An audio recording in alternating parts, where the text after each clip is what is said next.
Fala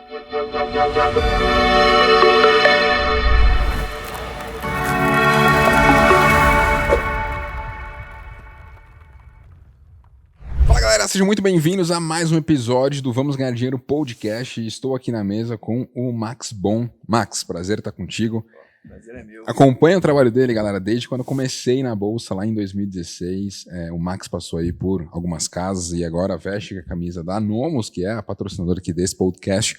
E tenho certeza que ele vai conseguir ajudar bastante vocês aí para trazer muito sobre o mercado de ações, porque acredito muito que esse mercado ele é cíclico, né? Cara, quando a gente falava de ações ali em 2000... Época boa, né, Rodolfo? 2017, 18, 19, 20, caraca, todo mundo queria saber, todo mundo lia ali os reports, queria ver as informações de mercado e afins, e agora parece que a galera não tá querendo olhar para isso, mas o mercado tá voltando aí, né, nos últimos dias aí, deu uma boa animada e isso é importante para você que pensa para um prazo maior, né? Se você for seguir as tendências, aí, a moda do mercado, você se ferra, então acho que quando ninguém tá olhando, é onde pode ter muita oportunidade. Comprar, exatamente. Então vamos lá, Max, queria que você, falasse um pouquinho sobre você, sobre a sua trajetória aí para quem está acompanhando. E de novo, né, é um prazer porque é bom ver como a vida dá voltas, né? Poxa, eu fui muito ouvinte ali, assinante daquilo que você produzia e agora tenho o prazer aqui de compartilhar a mesa com você para a gente falar para a galera aí das possibilidades. Pô, legal. Obrigado, Rodolfo. Prazer bater esse papo com você. Te admiro. Faz um ótimo trabalho nas redes sociais. Realmente referência em tudo que fala. Bom, eu sou um cara de equities, de ações. Eu sempre vivi isso desde meu pai investindo até quando eu comecei a trabalhar efetivamente com ações. Isso foi em 2005. Eu comecei no mercado financeiro como analista de ações. Um período muito movimentado. Não sei se você lembra, 2005, 2006, 2007 foram a febre dos IPOs. Né? Então eu me lembro que eu tive semanas que eu tive que analisar 4, 5 empresas. Realmente foi insano. Mas, assim, ao mesmo tempo, foi muito bom para aprender. Né? Então, tive que me virar nos 30. Né? O famoso se vira nos 30, porque demandava muita análise, demandava ter uma opinião sobre cada IPO desse. Então, isso foi 2005. Trabalhei no fundo de pensão da Vale, a Valia. Depois, eu fui gestor de ações do Grupo Icatu por 7 anos. E também um período complicado, que foi 2008, né? Crise financeira que assolou o mundo todo. E eu parto do princípio que todos esses momentos foram grandes aprendizados na minha carreira. Né? Tanto com relação a mais trabalho, quanto se deparar com uma situação muito difícil de mercado, que foi a crise financeira. Em 2008. Depois eu vim para São Paulo, tentei empreender, montar uma asset, não deu certo. E aí, em 2015, eu entro na Empíricos, né, que foi uma grande virada de chave para mim, que até então eu falava muito com o público PJ, né, com distribuidores, com fundos de pensão, falava pouco com varejo. E aí, a Empíricos foi quando mudou totalmente. E eu fui falar 100% com varejo numa linguagem que totalmente diferente, né? Não ia falar em economês. Sim. Eu tinha que traduzir esse economês para a linguagem do dia a dia. E ali me encontrei nas small caps, né? Ali eu comecei a analisar e ser o analista responsável pela cobertura de small caps da Empíricos, e foi um período muito legal, né? Eu entro em 2015 e a gente pega exatamente esse ciclo que foi muito bom, 2016 a 2020. Um ciclo onde a gente viu onde esses small caps estavam muito depreciadas, muito largadas, até, de certa forma, eu traço um paralelo com o que está acontecendo hoje. Isso em 2015. Fim do governo Dilma, né? Muitas incertezas no radar, e a gente entra ali no governo Temer com mais visibilidade, com um governo mais pró-mercado, e isso foi muito bom para juros caindo, e foi muito bom para os small caps. Então, a gente viu os small caps gerarem de retorno 3 dígitos, e não foi uma ou duas, foram várias. Então, foi um ciclo muito bom, de 4 anos. Fiquei na Empíricos até 2021, passei pelo TC em 2021 e cheguei aqui na Nomos agora, março de 2023, como estrategista de ações, com muita disposição para continuar encontrando pepitas de ouro na bolsa, Boa. né? E acho que tem muita oportunidade nesse momento. A gente pode Show. falar sobre elas. Boa. Vamos falar sobre isso. Acho que é importante essa questão, né? Porque a bolsa ela funciona em ciclos e às vezes as pessoas elas querem perpetuar alguma coisa, né? Então, poxa, comecei a investir na bolsa ali em 2016. Então, por mais que todo ano no Brasil parece que tem algum percalço ali, né? 2017 teve Joesley Day, 18 teve Caminhoneiros e sempre tem uma coisinha. 19 foi um ano atípico, né? Que só subiu. 2020 pandemia. Exato. Então, sempre tem alguma coisinha ali para impactar o mercado doméstico, seja alguma coisa de fora ou alguma coisa interna. Geralmente é mais interna do que externa. Mas eu queria enfatizar um pouco desse momento atual que a gente está vivendo, porque eu lembro lá em 2016, quando a gente falava de bolsa, cara, ninguém queria bolsa. Ibov ali a 40 mil pontos, juros te pagando 14, 25 anos, para que olhar para a bolsa, né? Tudo que você olhava para o noticiário era ruim. Quando você olhava para o preço dos ativos, estavam lá embaixo. Você via a empresa fechando e, cara, você não tinha, de certa forma, uma luz no fim do túnel. Mas aí o mercado pivotou e, cara, andou muito, né? E acho que é exatamente nesses momentos que tem tanta depressão, tem tanto pessimismo, que quando o mercado volta a subir, ele pode dar uma estilingada e não à toa. Quando saiu o IPCA de março, agora a gente viu aí bolsa saltando 4% em um só dia. Exatamente. Bolsa 4% um dia é muita coisa, né? Small caps aí andando 8%, 10% em um dia. Então eu queria entender um pouco de você sobre esse momento, né? O quanto que ele pode ser interessante e promissor para o investidor que ele está olhando nesse cenário, porque quando você olha a notícia, tá tudo muito ruim.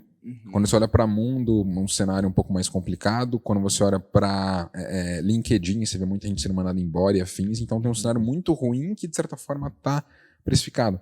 Mas será que não é aí que está a oportunidade? Então eu queria que você fizesse um paralelo que foi ali 16, do que teve de retorno e do que tem de oportunidade. Né? O que você está vendo de interessante nesse mercado agora? Sim, você fez a leitura perfeita. Eu acho que o cenário macro realmente não estimula o investimento em ações. Mas o que a gente tem que entender é que todo esse cenário negativo já está precificado nas ações, né? A gente tem... eu acho que o grande vilão do mercado nos últimos 18 meses foi os juros. Não só aqui no Brasil, quanto lá fora. Sim. Né? Então, houve sim uma migração de renda variável para renda fixa, aqui e lá fora. E isso fez com que vários fundos de ações, por exemplo, tivessem que desmanchar as suas posições, principalmente em small caps. E small caps são ativos com liquidez muito restrita. Então, a gente viu uma derrocada de várias ações em função de um ambiente desafiador, com juros mais altos, taxa de desconto aumenta, valuation tem que cair, mas o movimento foi muito mais brusco, muito mais intenso em função dessa questão de resgate. Tá? Então, o que eu vejo nesse momento? Eu traço sim um paralelo com 2016, eu acho que os ativos estão muito depreciados. A gente vai agora entrar num momento de reversão dessa alta nos juros, então acredito que no terceiro trimestre a Selic começa a cair.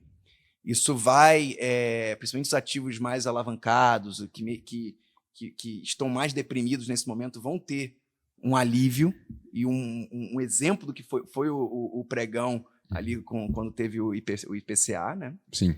É o que eu chamo de mola comprimida, Rodolfo. Então, imagina uma mola comprimida por um bom tempo, são exatamente esses ativos, principalmente as cíclicas domésticas, né? Empresas de varejo, consumo, tecnologia, construção civil, uma mola comprimida. Quando você solta essa mola, o que é o soltar a mola? Juros para baixo e um ambiente macro de melhor visibilidade, um ambiente político não tão tenso, essa é a grande questão. E às vezes também não é os juros para baixo instantaneamente, Selic baixando. É juros futuro estando menos... Fechando. É o mercado entender que a trajetória dos juros é para baixo. Sim. É isso, uma sinalização. Não é quando de fato acontecer. É porque ele entende que, por exemplo, a inflação ele já está agora nas bandas ali, que não estava antes, agora já está. Então, com isso, os juros ele pode cair. Esses juros pode cair. Fiscal, que não tem o teto, mas tem um arcabouço. Que, exatamente. Enfim, então, o arcabouço com inflação controlada é o ambiente propício para a Selic sair dos 13,75 e pelo menos fechar esse ano a 12%. E ao mesmo tempo, o mercado entender que tem espaço, de acordo com a melhora macro, com um governo mais pró-mercado, que tem espaço para reduzir mais isso. Isso acontecendo vai ser um efeito muito positivo nas small caps, e a gente pode ver acontecer a mesma coisa que aconteceu em 2016, 2017. Né? Das small caps andarem 100, 150, 200, 300, algumas até 700% num horizonte de 1 ano e meio, 2 anos. Uhum. Tá? Então, acho sim que esse momento está chegando. O ambiente ainda é muito obscuro, principalmente lá fora. Né? Acho que ainda tem muitas incertezas. Acho que é nisso que talvez diferencie um pouco do ambiente de 2016 para 2023, que a gente não tinha esse risco lá fora. Uhum. Lá fora tinha um ambiente de muita liquidez, situação, Estados Unidos crescendo, bolsa lá tranquila, que não é o mesmo cenário agora, que a gente está vendo um ambiente inflacionário, o governo tendo que aumentar juros para conter essa inflação, um risco de uma desaceleração que pode ser mais forte do que se imagina. Então, acho que esse talvez seja a diferença entre o período lá de 2016 para agora. Pode ser que não tenha o mesmo ímpeto essa retomada nas small caps, mas, sem dúvida, tem muito upside para ser capturado, porque houve muito exagero na queda. Eu acho que a gente tem que pensar, Rodolfo, que as empresas, a gente até estava falando de um exemplo aqui, Sim. A gente pega ali pré-pandemia, tem empresas que só melhoraram, 2021, 2022, pega faturamento melhorou, margem melhorou, ganhou market share. E o papel está 60% mais para baixo, 70% para baixo. E tem um ponto que acho que as pessoas elas não estão olhando, e talvez seja até melhor esse momento agora do que 16, porque muitas empresas vieram e abriram capital, e se capitalizaram e estão com caixa. Ou mesmo fizeram um follow-on e estão com caixa. Sim. Então a saúde financeira das empresas hoje, comparada a 16, é muito melhor. Sim. Lá tinha empresas mais endividadas, sem dúvida. Pegasse a média da bolsa, você tinha empresas muito mais endividadas do que hoje. Né? Então as empresas enxugaram, se desalavancaram. Você vê, por exemplo, uma Vale, hoje ela é muito menos alavancada do que 2016, uma Gerdau. Olha o trabalho que foi feito na Gerdau de 2017 para cá, 2018 para cá. Hoje é uma empresa que gera caixa, paga dividendos. Então, isso é fato. As empresas hoje estão bem melhores do que há 7 anos. E ganhando market share. Então, as empresas, a bolsa é a nata do mercado, do mundo corporativo. E essas empresas hoje estão muito melhores do que estavam lá atrás. Então, isso é um ponto positivo para o momento atual.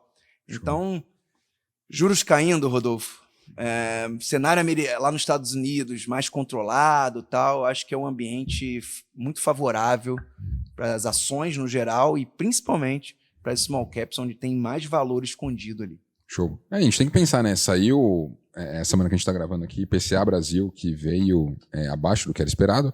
Saiu o CPI americano, que é a inflação de lá também, que veio abaixo do que é esperado. O mercado já precifica que no mercado americano nós teremos no segundo semestre corte de juros, então se cortar juros por lá pode influenciar o mundo a cortar juros também, e Brasil também. Brasil é o país com o maior juros real de todos os que tem aí, então, poxa, a gente está com juros real de 8%, então leve em conta quanto o Selic está pagando, desconta a inflação dos últimos 12 meses, cara, a gente está com mais de 8%. É muita coisa. Tem gordura para... Muita coisa para conseguir descer para, poxa, cair para uns 12 ali, é o primeiro momento, e quem sabe ali, indo bem, mundo e afins, juros, Brasil ficar ali perto dos 8, 9, acho que tá ok. Talvez 2, como a gente viu em 20, é impensável a gente voltar para lá por ser Brasil. Mas, cara... 8... Isso acontecendo, Rodolfo, o efeito disso na taxa de desconto das empresas é gritante. Se a gente tiver juros em 2024 a 8%, 9%, tudo num ambiente mais tranquilo, tal, você pode ter certeza que... 50% de... Exatamente. A bolsa não vai estar nesse nível e as small caps tem espaço aí para andar 3 dígitos. Animal. Tomara que aconteça isso, que a gente possa ver um período tão positivo e tão legal como foi 2016 a 2020. Total. E assim, quando a gente pensa em small caps e empresas como um todo, são muitas opções que tem na bolsa e são muitos setores também. Sim. Pensando nesse cenário de retomada, né? Uma vez que o investidor que está aí nos assistindo talvez já está acostumado com queda, né? Acostumou com queda. Ali quando veio a pandemia, veio a primeira queda da bolsa, a galera, vou comprar tudo, que oportunidade e tal. Aí viu que, putz, o buraco era mais embaixo. Forte ali, mas aí voltou rápido. Só que aí a bolsa foi sangrando levemente ali em 21, né? Mundo todo foi bem em 21, bolsa brasileira não. Aí 22, mundo foi ruim, bolsa brasileira também foi ruim. Então, tipo, o investidor brasileiro tá meio que sangrando ali de 21 para cá. Só que quando o mercado volta, ele não volta nas mesmas proporções. Então, o que agora segurou a onda, de certa forma, aquelas empresas mais consolidadas, aqueles setores mais consolidados, como bancos, seguros e afins, talvez não são o que mais vão andar. E eu queria saber de você, né? Bolsa retomando, juros melhorando, cenário macro melhorando e bolsa brasileira indo para cima, quais seriam os setores aí que, na sua visão, 3, por exemplo, que poderiam se beneficiar mais forte desse cenário? Eu acho que são as cíclicas domésticas, onde tem os ativos mais deprimidos, né? São aqueles que sofreram mais com os juros subindo, porque são mais sensíveis a juros. Então, é exatamente varejo. Acho que é um setor que precisa de juros para baixo, crédito mais abundante, as pessoas tomando crédito para comprar mais. Então, assim, total sensível a juros. E o varejo realmente sofreu muito nos últimos 18 meses. Outro ambiente também que sofreu muito, tanto aqui quanto lá fora, foi techs, né? As techs são empresas que precisam crescer muito, né? Estão em pleno estágio de desenvolvimento, de crescimento, e para crescer precisa tomar capital emprestado para poder investir, para poder fazer crescimento inorgânico, aquisições, e um ambiente de juros para baixo realmente vai facilitar a vida das techs. E o outro setor que eu destaco é a construção civil. A construção civil depende muito de financiamento imobiliário mais acessível para as pessoas. A gente sabe que tem um déficit habitacional gigantesco aqui no Brasil, mas é um ambiente que carece de juros para baixo, a prestação tem que caber no bolso das pessoas, você tem que ter mais confiança no ambiente macro, senão as pessoas não vão comprar porque um apartamento, uma residência, porque é um comprometimento de longo prazo. E os juros vindo para baixo também ajudam esse setor. Então, eu destaco o varejo, construção civil e techs. Eu acho que são esses 3 setores que, acontecendo o que a gente está prevendo aqui, vão andar mais. São as ações que podem andar mais aí nos próximos 2 anos. Show. E dentro desses setores aí que você falou, dá para destrinchar, trazer 1, 2 ações aí por segmento para exemplificar para a galera? Porque assim, pessoal, o Max está aqui na Nomos, e até antes de trazer isso daí, eu queria que você falasse um pouquinho, Max, do que você veio fazer aqui na Nomos como um todo e principalmente, né, como quem está assistindo aqui esse podcast pode se beneficiar do seu trabalho aí de longos anos que você está trazendo aqui para a Nomos, porque eu sei que terão carteiras, vai ter a parte de automatização, né, a galera quiser seguir isso via mesa, vai dar para fazer ali, seguir as suas carteiras também. Então, se puder compartilhar para a galera aí como que você vai agregar valor para todo mundo aqui. Boa, antes de falar sobre as recomendações. Por favor, né? Mas eu vou ser o estrategista de ações aqui da Nomos. A Nomos é o principal escritório de assessoria da XP, focado em renda variável. Então, a gente tem aqui realmente o investimento em ações no DNA, e esse foi um dos motivos de eu ter comprado esse projeto. Então, eu acho que eu posso agregar bastante com as minhas carteiras recomendadas, seja ela small cap, seja ela uma carteira ampla, diversificada, seja uma carteira de dividendos. Acho que tudo isso você vai ter agora em casa, aqui na Nomos. Além disso, eu pessoalmente gosto muito da estratégia long short, então eu fazia muito isso na Empíricos, eu vou trazer isso aqui para a Nomos, então eu vou estar muito em cima para poder fazer a melhor recomendação de long shorts intrasetoriais, então vou trabalhar muito com a mesa nesse sentido, e sempre dando uma visão do que eu acho que pode acontecer para o mercado de renda variável, para a Bolsa, né? Fazendo a leitura do cenário macro, como isso pode refletir no dia a dia da Bolsa. Eu acho que esse vai ser o meu trabalho aqui na Nomos.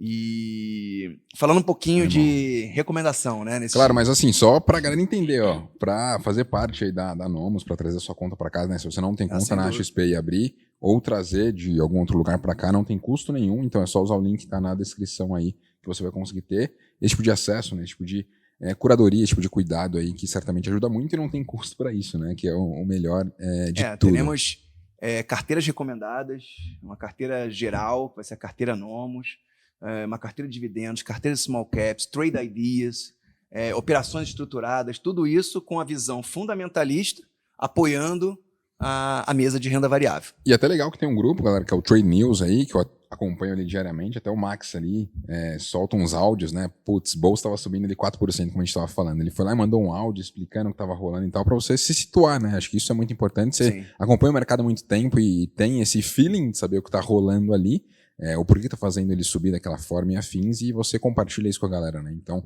acho que é importante o pessoal ter esse acompanhamento, porque você começa naquilo que tá rolando, né? Você não fica ali à mercê de meramente oscilação. Mais antenado e principalmente tentar explicar por que está acontecendo aquilo ali, para ficar mais fácil, uma leitura mais fácil para os investidores. Às vezes é muito difícil, né? Às vezes tem muitas variáveis e aí as pessoas não entendem muito. Então, eu acho que uma das minhas funções aqui vai ser traduzir isso de uma maneira mais fácil, de uma linguagem mais informal, para que todos os investidores e os clientes aqui da Nomos possam investir melhor, né? Afinal, a gente quer que o nosso cliente seja um melhor investidor, né? Dia a dia. Show. E vamos lá então para as teses aí dos 3 setores que você falou. Você falou de varejo, você falou aí de techs e falou também de construção civil. Dá para compartilhar um ou dois cases aí deles? Vamos falar de small caps, né? Já que a gente falou bastante, vamos se concentrar naquelas empresas até 10 bi de valor de mercado. Então vamos começar pelas techs. Eu gosto muito de Sinqia, né? Acho que você... Acho que você fala, pô, Max, você é chato com a Sinqia. Tem que ter quase uma tatuagem da Sinqia nele. Tem uma tatuagem na Sinqia. Mas isso eu acho que só transborda a confiança que eu tenho no papel e na empresa. Então eu acompanho a empresa desde 2015 e vi o que aconteceu ali, né? A mudança da companhia, com a diferença que é a companhia em 2015 e que é hoje. O tamanho que aquilo está se tornando, uma gestão muito competente, margens subindo. Então, assim, todo ano me dá mais motivo e mais confiança em investir em Sinqia. Então, é uma empresa que é líder de mercado, com 10% de market share, e eu gosto muito disso em tecnológicas, Rodolfo. Tem muita empresa tech que chegou na Bolsa que chegou já com 80%, 90% do market share no segmento dela de atuação.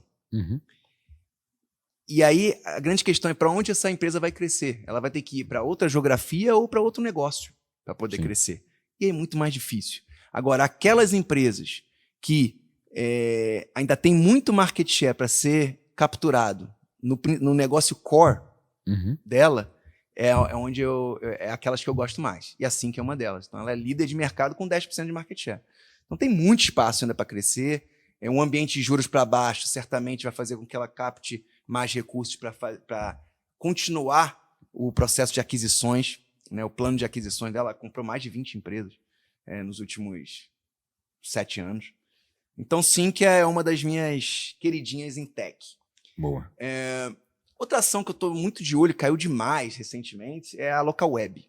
Eu acho que é uma empresa que tem valor.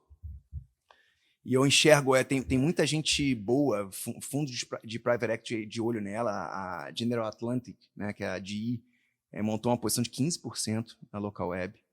Então, é gente que sabe fazer conta, tem gente convicção, que gosta, né? Com convicção, montar uma posição de 15% é relevante.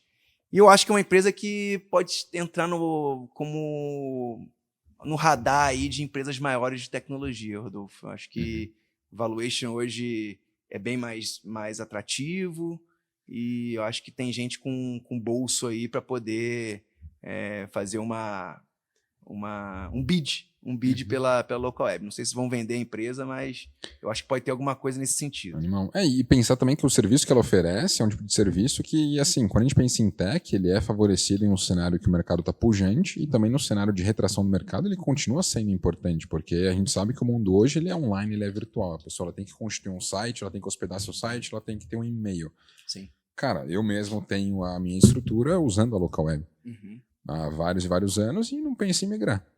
É isso, faz um bom trabalho, se diversificou, comprou várias empresas, hoje é uma empresa muito mais completa em termos de oferta de serviço.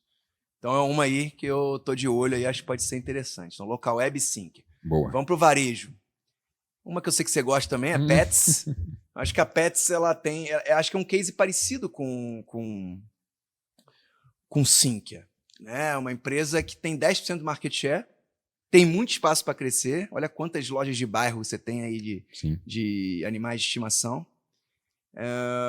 Tem marca, né? E hoje, agora está expandindo o seu negócio para mais serviços. Então, hoje você tem serviço de veterinário, você tem outros tipos de venda online, né? Então, tem o aplicativo deles aplicativo, ali, a Zidog, programa de recompensa. Então, assim, ó, uma empresa que está se modernizando, está se adaptando ao novo mundo e bem gerida, bem tocada, com caixa líquido. Então, acho que é um dos cases bem interessantes e é um dos cases, Rodolfo, que eu acho que sofreu mais com aquilo que a gente falou no início do nosso papo aqui, que foram os resgates dos fundos de ações. Então, tinham vários fundos de ações com posição relevante em pets que tiveram que desmontar as suas posições de pets para poder pagar os resgates nesse processo de migração de renda variável para renda fixa que a gente viu nos últimos 18 meses. Sim. Então, eu acho que o patamar de preço que hoje a gente vê de pets não deveria estar nesse nível. Acho que foi muito movimento técnico. Porque se a gente pega os resultados de pets, não justifica essa queda. Então, está aí uma boa oportunidade num cenário aí de queda de juros. E olha também, né? Tipo, olha a quantidade de pessoas que estão tendo filhos hoje. Olha a quantidade de pessoas que estão tendo cachorros. Cara, aqui em São Paulo tem muito pai de pet. São Paulo, no Rio, cara, é absurdo. As pessoas não querem mais ter filhos. Enfim, às vezes não faz sentido pro momento de vida dela, ou quer ter mais lá na frente. Dúvida, E aí, eu quero ter mais pra frente, pra 30, 35 anos, mas eu não quero ficar sozinho, vou pegar um cachorrinho agora e... Cara, é absurdo isso. E a tendência é a humanização do pet. Hoje o pet não come o resto de comida. Come ração de primeira. Mas a situação tá mais complicada, tá caro. Ele vai continuar comprando a ração boa. Considerado um filho, né? Não é mais um cachorro. Exatamente. Você vai deixar de comprar picanha e filé mignon, mas vai comprar um belo de um patinho. É a mesma coisa com o cachorro. Sim.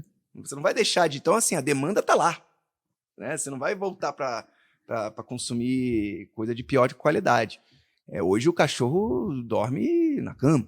É isso. Né? Às vezes a cama dele é melhor do pai, né? Cara, eu tenho a minha tia, impressionante os mimos que o cachorro tem. Assim. Então, isso é uma tendência. Realmente menos filhos, mais cachorros. Então, a Pets está inserida nessa nova tendência. Então, eu acho que tem muito espaço para crescer. Outra de varejo, Rodolfo, que eu estou de olho, que não é uma microcap, não é uma small cap, mas que vale destacar aqui, é a Aliansce Sonae. Não sei se você conhece a Aliansce Sonae. Hoje é a maior administradora de shopping center da América Latina, tá? Em termos de número de shoppings. Juntou com a BR Malls, né? Que se fundiu com a BR Malls. E eu vejo muita sinergia operacional que pode ser extraída dessa fusão ao longo dos próximos 18 meses. Tá? Então, a empresa vai aos poucos mostrando e vai melhorando margem, vai reduzindo despesas operacionais, isso vai se refletir em melhores resultados. Se a gente pegar a Aliansce Sonae hoje e comparar com o Multiplan e Iguatemi, que são benchmark do setor, ela negocia com um desconto em relação às duas. E é que está mais capitalizada, né? Que tem mais caixa de todas elas. Tem caixa, e eu acho que ela pode realmente, num cenário de juros para baixo, é onde tem mais a mola comprimida no setor de shopping center. Então, eu acho que ela pode realmente andar mais do que as demais. Então fica aí, ó, Pets e Aliansce Sonae com umas dicas de varejo. E para shoppings assim, também tem gente que fala, né? Putz, muita gente compra online e afins. Eu mesmo compro online ou quando viajo para fora. Não sou muito de comprar em shopping. Porém, você tem que pensar nos serviços que o shopping oferece, shopping né? No Brasil academia. É serviço. academia, restaurantes e afins, e, cara, eu não vejo shoppings vazios. Muito pelo contrário, estão sempre muito bem populados, e tem a questão de segurança, né? Exatamente. Infelizmente, né, quantos assaltos a gente vê aqui em bairros mais nobres de São Paulo, ou até mesmo outros bairros com muito assalto. Cara, eu não vou para restaurante de rua. Eu evito restaurante de rua ali por conta de, sei lá, vai querer pegar seu relógio, alguma coisa, aliança. Dentro de um shopping é muito mais complicado isso acontecer. Você para o carro com segurança, está com a família com segurança. Então, tipo, acho que isso tem sido cada vez mais colocado em pauta e favorece aí o shopping. A dinâmica de shopping no Brasil ela é totalmente diferente da americana. A americana você vai para consumir. Aqui você vai para ter experiências. E você acaba consumindo. Né? Você vai lá para no cinema, você vai num restaurante, você passa na frente da loja, você vai e compra. Né? E a questão de segurança realmente é algo peculiar a gente aqui, né? E então, dois cases de varejo. E entrando agora no terceiro setor, que é a construção civil. Eu gosto de 2 cases. Eu também falo muito da Cury. Eu acho que a Cury é uma das empresas mais diferenciadas no setor, em termos de processos de construção, de capacidade de gestão. É uma empresa que tem 300 milhões de caixa líquido, uma empresa que gera muito caixa, que consegue pagar bons dividendos. Então, eu acho que ela é um animal diferente dentro da construção. Claro, andou muito, não sofreu que nem os outros, mas eu acho que é um bom case que vai continuar crescendo e paga bons dividendos. Porque se ela foi bem quando o cenário foi ruim, se o cenário melhora... Foi meu grande case ano passado, né? Subiu mais de 100%. Uau. Né? Então foi de 6 para... Tão raro, né, nos últimos anos. Mas foi de 6 para 12. E eu acho que é um papel que pode continuar subindo. Tá? Porque entrega bons resultados. Você vê o resultado, é a maior rentabilidade do setor. Então eu acho que é um case muito interessante para você ter na carteira de small caps. E a outra que eu gosto bastante é a Lavi. Eu acho que a Lavi ela é muito focada no produto. Então ela faz poucos produtos, mas que vendem muito bem, com uma capacidade de venda muito forte. Uma empresa que tem 500 milhões em caixa. Eu acho que isso é muito importante no setor. Você ter caixa. Tem um DNA ali da Cyrela, né? Então ela foi constituída a partir de um desejo de um sobrinho do Eli Horn, que é o controlador da Cyrela, de montar um business à parte, e ele apoiou isso. E então esse DNA da Cyrela de não fazer algo maior do que a perna, você dar um passo de cada vez, pensar muito bem no produto e investir nesse produto, a Lavi tem. Né? Então tem caixa, tem gestão ali, e é um papel que está muito depreciado também. Eu acho que tem muito valor a ser extraído ali também quando os juros começar a cair. Não. Então, falamos de 6 cases interessantes aí em small caps. Fantástico. Claro que tem muito mais nas carteiras que o Max vai trazer aí, mas já deu para dar uma palhinha disso, né, galera? Porque assim, você não pode investir num ativo só pelo ticker dele ou porque alguém falou, né? Você vai evidentemente pegar ali o que o Max fala sobre o assunto, mas você vai fazer o seu trabalho também de olhar e aí chegar num consenso para saber se você vai investir ou não, porque o ônus e bônus ele é seu, né? O Max não recebe nada e nem perde. Se a ação cai, evidentemente, no patrimônio dele, se ele está exposto de alguma forma, vai sofrer com as oscilações e afins, mas é legal que você faça a sua due diligence aí do seu lado, né? Você tem que saber onde você está investindo e por isso que eu gosto do trabalho do Max por conta disso, né? Entender o case, acho que é importante. A gente às vezes esquece, né? Porque você consegue comprar rápido hoje em dia, né? Sim. Fácil, home broker, é só clicar ali. Mas quando você compra uma ação, Rodolfo, você está tomando a decisão de ser sócio daquele business. Sim. Comprar uma ação, investir numa ação é querer ser sócio. Sim. Se você fosse sócio de uma empresa, com certeza você ia querer saber quais são as vantagens daquela empresa, quais são os fornecedores, os clientes, como é que ela está inserida no seu setor de atuação. Por que não fazer a mesma coisa no investimento em ações? Então, assim, tem coisas básicas e rápidas até para você se inteirar sobre aquele investimento. Pegar as vantagens competitivas e afins, né? Exatamente. Porque, por exemplo, celular. Você prefere comprar Motorola ou Apple? É simples, você usa mais o quê? A galera do mundo usa mais o quê? Então a Motorola pode estar o preço que for, nem vou olhar para ela, porque a Apple faz um trabalho incrível, né? Então acho que olhar para isso. E eu queria saber de você, Max, porque assim, a gente está falando aí de um cenário de melhora Brasil. A gente está sentindo um pouco disso, mas enfim, ainda tem muito para voltar. A gente está até brincando aqui, né? A minha carteira de ações, para ela voltar para o break-even, dado o tanto que caiu aí o mercado brasileiro, tem que subir mais uns 20% aí as empresas, né? Não é bolsa, são as empresas, porque a gente viu bolsa caindo aí Pô, você tá bem, tá com o teu preço médio tá bom, então. Então, mas o ponto é esse, né, que eu queria falar com você, porque muita gente começa a investir em alguma coisa, e aí não é só no mercado de ações, às vezes é em Bitcoin, é em outra coisa, e, cara, comprou em um ponto só. Foi lá, quando todo mundo tava na euforia, e fincou a bandeira. Comprou lá em cima, igual o Bitcoin. O famoso buy and forget. É isso, comprei lá Bitcoin a $69 mil em novembro de 2021. Tem um estudo recente que saiu que quem se manteve comprando Bitcoin todos os dias, de novembro de 2021 para cá, tá com preço médio de $25 mil. O Bitcoin agora tá em $30 mil.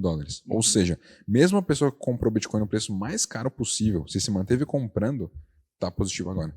Tá com preço médio bem mais atrativo. Então, para ações e para outros segmentos que você acredita e tem uma carteira diversificada, você não pode só comprar lá na euforia e esquecer. Aí agora tá tudo caindo, você esquece, não compra, e aí... Por isso que a minha carteira ela falta 20 para chegar no break-even. Porque eu vi caindo para baixo, eu fui comprando. Porque, cara...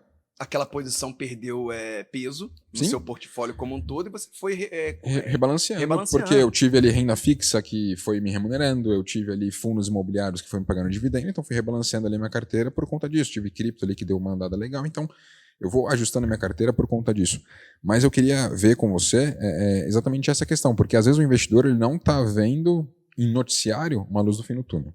E só tá notícia ruim. Ele olha para a bolsa, tá lá para baixo. Ele olha para os juros, está muito atrativo. Como se mantém investindo em renda variável nesse cenário? Porque a gente está falando de, cara, talvez melhorar, mas a gente não tem uma certeza de que vai melhorar e a gente vai ter teses aí de 3 dígitos. Porque tem N outros fatores. Mas como se mantém investindo nesse cenário? Porque investir em ações, quando tudo dá certo, é muito fácil. Você não precisava fazer nenhuma força para em 2019 investir em ações. Sim. Ninguém queria saber. Comprava a parada, subia, nem quero saber por que subiu. Bora. Mas agora se mantém investindo quando o cenário não está ruim, quando o noticiário não está bom, eu acho que é a maior dificuldade do investidor. Né? Sem dúvida. Eu acho que passa por dois pontos, Rodolfo. É disciplina e constância. O que é a disciplina? A disciplina é de que eu quero ter 20% do meu patrimônio em bolsa. Beleza, você montou uma posição. Aquele patrimônio, ele hoje não é mais 20%. Se a bolsa caiu 40%, 30%, sei lá que seja. Aquele patrimônio hoje é 12% do seu patrimônio. Né? Então, é você ter a disciplina de você ir rebalanceando. Rebalanceamento é tão ou mais importante do que a construção inicial de uma carteira. Tá? Que é onde você potencializa os ganhos. Que é exatamente o que você falou. A pessoa que foi comprando Bitcoin para baixo, hoje já está ganhando. Sim. Né? Você já está potencializando os ganhos. E ações é a mesma coisa. E mesmo o Bitcoin tendo caído 80% do topo. Né? Então, as ações é a mesma coisa. Quem vai comprando aos poucos, vai colecionando ações, é quem consegue ter um bom patamar de compra e vai ganhar dinheiro. Então, eu gosto sempre de movimentos mais brandos, eu gosto de pontos de entrada. Eu acho que para a galera que está olhando, dizer como investir melhor em ações, faz pontos de entrada, tanto de entrada quanto de saída, Rodolfo. Ninguém aqui vai acertar o bumbum da mosca. Sim. Na entrada e na saída. Nem o Warren Buffett consegue fazer isso. O que ele faz? Ele vai em níveis. Então, por exemplo, um papel, a bolsa a 100 mil pontos, eu quero ter 20% em bolsa. Bolsa a 90 mil pontos, eu quero ter 25% em bolsa. Então, para isso, eu vou ter que comprar aquele papel a determinado nível. Então, você vai... eu vou ter uma tranche, eu vou ter um aporte na bolsa a 100 mil pontos, vou ter outro aporte à bolsa em 95 mil pontos. Dando um exemplo aqui. Da mesma forma, para vender para cima. Então, é o que eu costumo falar para os seguidores, para os clientes. Vai comprando para baixo, vai vendendo para cima. Não é difícil. Quando você coloca na sua cabeça entradas em níveis, escalonadas. Eu acho que o caminho é esse. Então, e você fazendo isso, você automaticamente vai ser disciplinado de manter o patamar que você quer em renda variável, em renda fixa. Sim. Então, o que eu fiz também nos últimos anos? Eu fiz muito parecido com o que você fez. Então, eu usei, por exemplo, os dividendos dos fundos imobiliários e aumentei bolsa. Peguei oportunidades quando a bolsa foi a 95 mil pontos, eu quero ter mais bolsa. Os juros pagos pela renda fixa também, usei para... O título vencendo ali, alguma título coisa. Vencendo, aportei em bolsa. Assim você vai tendo um patrimônio diversificado e equilibrado. Então é isso que vocês têm que colocar, é disciplina e constância. Constância no sentido que não é comprar lá e esquecer, buy and forget. Não, é ir comprando aos poucos sempre, olhando o mercado, buscando esses níveis, quanto que você quer ter e comprando para baixo, e também ter a disciplina de vender também para cima. Sim. Ação você não pode gulosão, né? Amar, né? Você não Sim. tem que pegar amor pela ação. Sim. Você tem que saber a hora de vender e largar ela, né? Quando ela estiver cara, quando ela estiver supervalorizada, quando tiver algum problema de fundamento ali, você tem que vender aquela ação. Então, acho que não tem muito segredo. É essa regrinha que é como o Warren Buffett faz, é como o Peter Lynch faz, é como os grandes investidores fazem. Eles não vão tem comprando segredo, aos poucos. mas não é fácil. Não é fácil. Não é fácil, porque ao longo dessa trajetória, desse processo, o teu estômago vai falar mais alto. Muitos ruídos. Você vai coisa. se questionar a todo momento. Você tem ruído todo dia no noticiário. Você vai falar, putz, será que eu tenho que ter isso?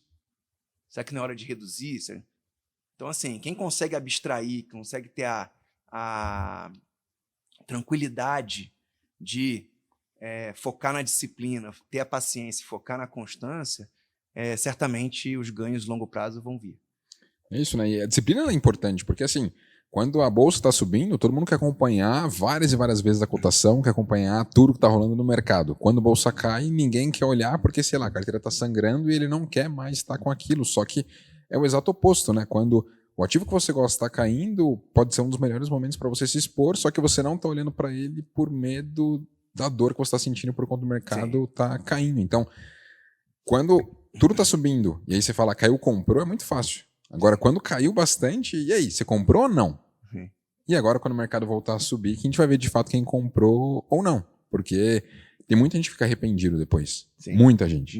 Muita gente. Por que eu não comprei naquela Sync a R$15, né? Por que eu não comprei aquela Panvel, né, a R$8, R$9? Aí quando tiver 20, putz. E aí a galera volta. Eles vão voltar quando? Isso. Só que você comprou lá embaixo e fazer tá, cara. Vamos chegar no topo. Já está em 100%. Enfim, o Barsi, por exemplo, né? Ele deixou de comprar aquilo que ele gostava. Cara, 4 bi em ações. 4 bi em ações. E o cara deixou de dormir? Então, porque sabe que conhece a empresa e sabe que está num nível de preço que não condiz com a geração de caixa daquela companhia. Então, ele tem total confiança no case e o mercado é exatamente isso, te dá oportunidades, os exageros. As oportunidades estão nos exageros. Eu sempre costumo falar, tanto para baixo quanto para cima. Então, o mercado, de fato, a gente viu muito exagero para baixo, decorrente de movimentos técnicos, de venda, resgate. Então, assim, papel que deveria cair 30, caiu 70. Olha aí o exagero para você comprar. Olha aí para você reforçar a posição.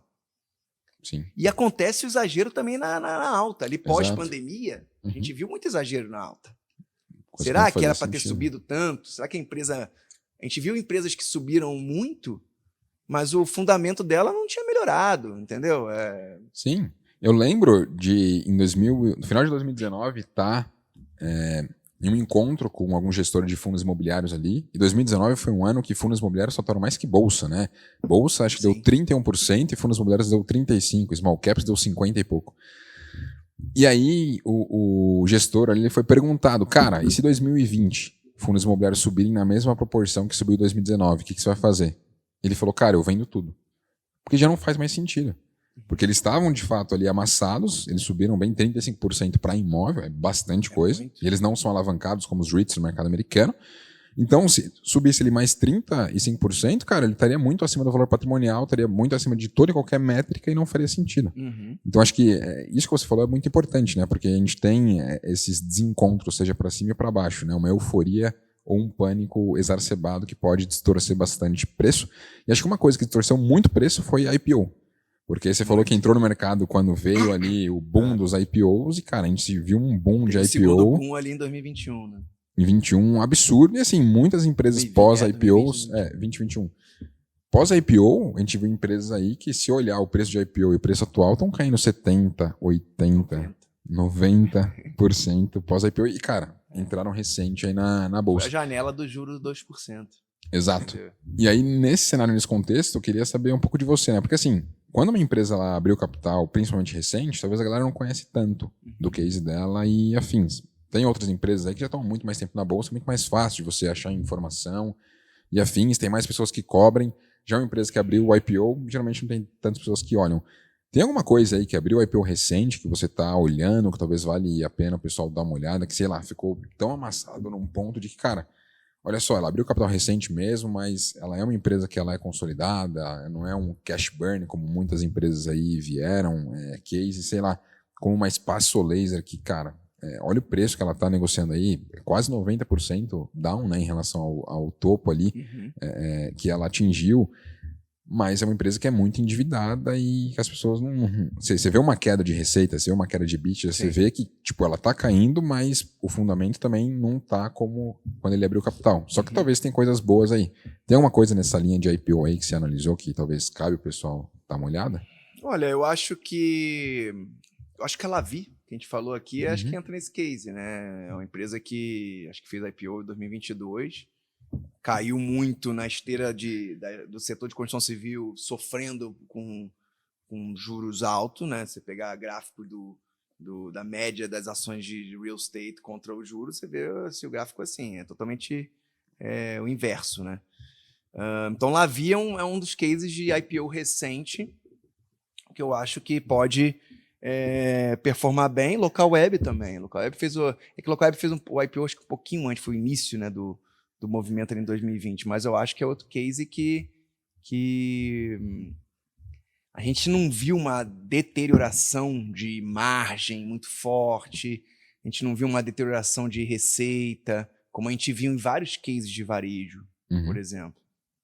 Pode citar Get Ninjas, Mobile, Espaço Laser, West Wing. Ali houve um problema sério ali de fundamento.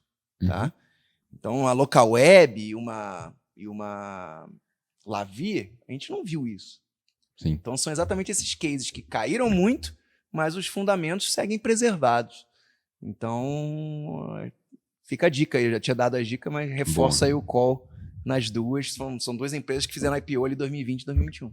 Show. Acho que é isso, né? Porque, cara, tem muita oportunidade na Bolsa, né? São mais de 400 empresas aí. É claro, tem cenário macro, tem outros fatores, mas acho que o Brasil realmente, né? Justifica ele ter um desconto comparado ao mercado americano, sim, mas talvez não no nível que a gente está encontrando aí. E para fechar, Max, eu queria saber de você, né? Poxa, dada a sua experiência, quem você gosta de consumir conteúdo aí do mercado financeiro? São grandes investidores como Warren Buffett, Peter Lynch e afins? Quem são ali as suas referências que você está constantemente olhando, né? Porque acho que isso é importante para o investidor, né? Acho que você tem que estar constantemente conversando com quem faz a mesma coisa com você, olhando para aquelas pessoas que têm um capital maior do que você, o que elas estão fazendo, né? Tipo, o Barsi para mim é uma grande referência para você olhar, porque, cara, sem dúvida, 4 bi que ele tem ali sob gestão, cara, é muita coisa. E aí você pensa, nossa, ele poderia diversificar um pouco lá fora e tal. Não, tá tudo aqui no Brasil. Você fala, cara, o grau de convicção que ele tem aqui é absurdo. Então, acho que olhar o que as pessoas grandes estão fazendo te ajudam bastante, porque, tipo, olha o patrimônio que ele construiu, foi uma vida toda para fazer isso, décadas fazendo isso. Ele quer perpetuar isso daí. Então, eu queria saber quem são as suas referências, até para a galera saber e quem sabe acompanhar. Eu acho que o Barsi, sem dúvida, aqui no Brasil, é uma das grandes referências. É um cara que é o grande exemplo de como ter a paciência e a disciplina em ciclos ruins. Sim. O cara está 50 anos investindo na Bolsa. Olha quanta coisa... Troca de moeda, de governo. Inflação a 1000%. Olha quanta coisa esse cara viveu, aproveitando oportunidades ao longo desse caminho. Então, o Barsi realmente é algo que a gente tem que aplaudir a performance e a trajetória dele. A gente tem vários bons gestores de ações. Eu gosto muito do Braga, ele fala muito bem. O João Braga, gosto muito dele, se posiciona muito bem nas redes sociais. É um cara que eu admiro, a visão dele, dos mais novos, assim. Lá fora, gosto muito agora me fugiu o nome dele, da Oaktree. O Howard Marks. O Howard Marks. Gosto muito de ler o que ele fala. Warren Buffett lê, né? Exatamente. Warren Buffett para e lê o cara, né? Então, assim, acho que tem coisa interessante ali para se extrair. Gosto muito de Peter Lynch, dessa leitura mais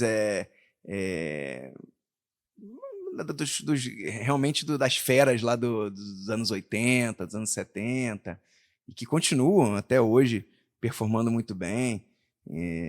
Então, Soros,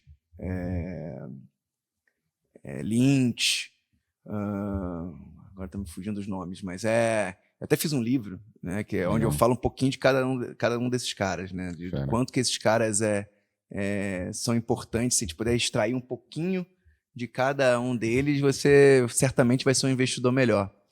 Mas tem muita gente boa lá fora. Acho que esses são os caras que eu gosto de ler com mais... de prestar atenção no que eles falam com mais recorrência. Show. E, cara, uma coisa que eu acho que é muito importante falar é que às vezes a gente está aqui falando de ações e tal, sempre olhando para resultado financeiro e afins, mas tem coisas que o mercado financeiro nos traz. Acho que o resultado final, ele conta muito, né? Porque às vezes está numa trajetória ali para investir para longo prazo e afins, mas quando você se presenteia no curto prazo com alguma coisa, faz toda a diferença para você continuar nessa jornada. Uhum. Eu queria saber de você, né? O que o mercado financeiro como um todo te trouxe de marcante, assim, talvez em alguma experiência, alguma coisa que você comprou, que, nossa, era um objetivo que você tinha, e aí por meio dos seus investimentos você conseguiu atingir aquilo ali e fez diferença? Olha, já tiveram vários fatos, assim, de ações que eu consegui bons ganhos, que deu entrada em algum carro. Uhum. Mas, assim, mais recentemente, é engraçado isso, não foi com ações. Não foi com ações? Não foi, até que você vai gostar disso, do que eu vou falar agora. Foi com o Bitcoin. Com o Bitcoin não, desculpa, com a cripto AXS. Axie Infinity. Com a Axie Infinity. Né? Essa foi uma cripto que subiu muito ali em 2021. Sim. E o ganho que eu tive com ela pagou a minha lua de mel. Uau. Então, foi marcante. Engraçado que foi um período complicado para a bolsa, que eu acabei investindo um pouquinho em cripto lá e dei uma tacada certeira. Sim. Ali. Quanto que subiu a XS? Cara, mais de 10 vezes. Mais de 10 vezes. Claro que eu não peguei 10 vezes, mas eu peguei ali 200%. E no meio desse caminho aí, cara, ele pagou minha lua de mel, que foi legal pra caramba, sabe? O investimento, o lucro pagou minha lua de mel. Sim. Então foi algo marcante, assim, eu fico feliz de ter conseguido isso aí e Fera. Saiu de graça aí. Não, mas isso que é bom, né? Porque às vezes a gente fica falando tanto de investe. Tá, mas e... usufruir, exatamente. Tangibilizar isso daí, né? Porque enquanto tá só ali no home broker que você tá acompanhando, é só um número. Sim. Que oscila para cima e para baixo. Mas acho que é legal trazer um pouco para a experiência. Eu pergunto pros convidados por conta disso, né? Porque a gente tem que usufruir.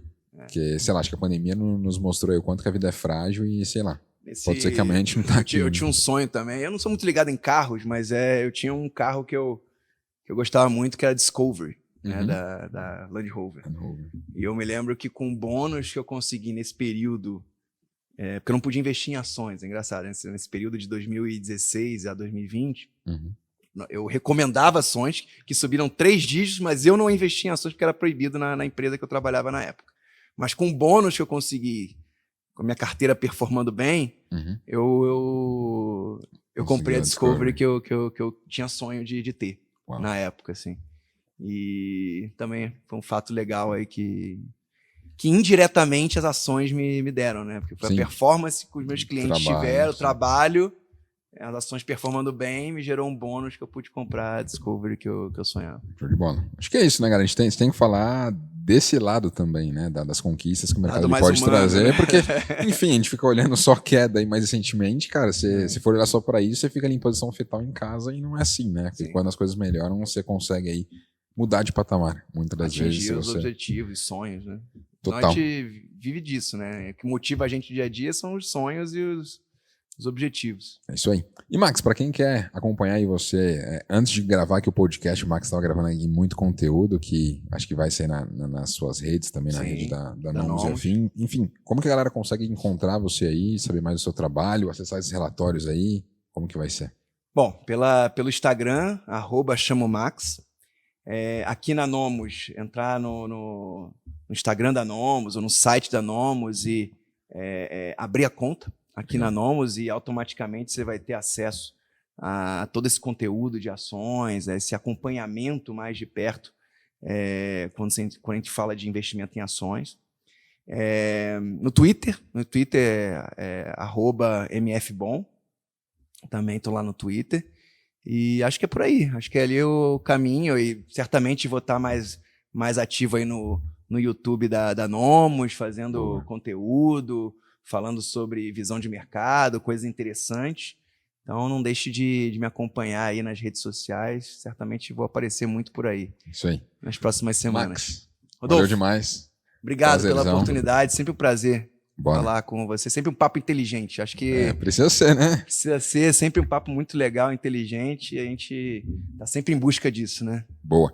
E você, curtiu esse conteúdo, por favor, se inscreve aqui no canal, se inscreve aí nas redes do Max, da Nomos, no meu canal, Vamos Pra Bolsa. E tamo junto, semana que vem tem mais um convidado aqui. Um abraço, tchau, tchau.